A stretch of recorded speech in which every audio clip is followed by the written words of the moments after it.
evening, everyone. Welcome back to Twin States News. I'm Nicole Menner. After an 8-win campaign and a program best finish in the college football playoff rankings, coming in at number 18, the Mississippi State Bulldogs are headed to Florida. The Dogs were selected to participate in their first ever Outback Bowl that will take place in Tampa on New Year's Day. It's a school record 9th straight bowl appearance for MSU, who will be meeting up with the 8-4 Iowa Hawkeyes. Joe Moorhead becomes just the second MSU head coach to lead the Dogs to a bowl game in his first season as a coach. The New Year's Day game will kick off at 11 a.m. inside of the Tampa Bay Buccaneers Raymond James Stadium and can be found on ESPN2. Well, after a rally that saw Southern Miss win 3 of their final 4 games to become bowl eligible, the Golden Eagles were snubbed of a bowl bid, marking the first time since 2014 that the program has been left out of the postseason. The last time USM missed out on a bowl bid despite winning 6 games was all the way back in 2001.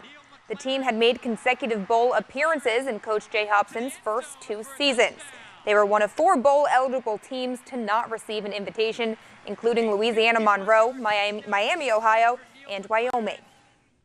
So with that, the final college football playoff rankings are out, with Alabama surviving their scare against Georgia on Saturday to wrap up the top spot, while Clemson, Notre Dame, and Oklahoma filled out the remainder of the bracket. The Sooners jumped from 5-4 after their Big 12 title game win over Texas. They were aided, of course, by Georgia's loss to Bama that would open the door for them to sneak in. Georgia, Ohio State, and Michigan finished just outside of the top 4 at 5, 6, and 7. The Clemson-Notre Dame semifinal kicks off December 29th at 3 o'clock, followed by the Crimson Tide and OU semifinal at 7. Well, on the strength of victories over Alcorn State and Dayton, the Mississippi State men's basketball team has moved up to number 22 in both the AP and top 25 coaches polls. The Dogs are one of 4 SEC teams ranked in this week's polls and will be tested later this week. Mississippi State will host McNeese State tomorrow before taking on Clemson Saturday in New Jersey.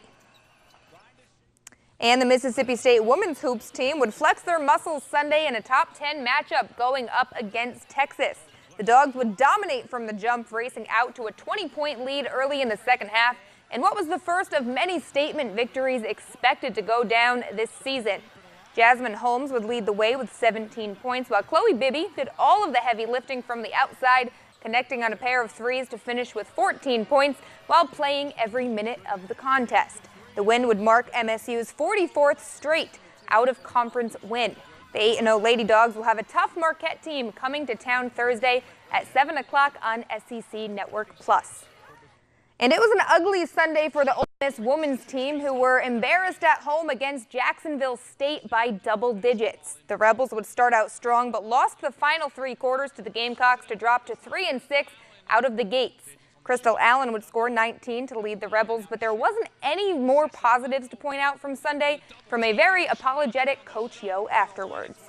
If I could write a letter of apology to every fan that was out there today, I would, because I thought that our level of energy and fight was not one that is reflected of what I want to be represented here at Ole Miss. Jacksonville State came in here and just manhandled us for 40 minutes. Rebounding is still our Achilles heel, guys, and I wish I had an answer for rebounding, but rebounding is toughness and effort and will. Still early in the season, and I'm sure they're still getting used to the new change in leadership and everything. Yeah. But so far, Coach Yo seems like a good coach based on her post-game press conferences. She has a good attitude. Got to bring some players in that's going to adopt that style. Yeah, you have to.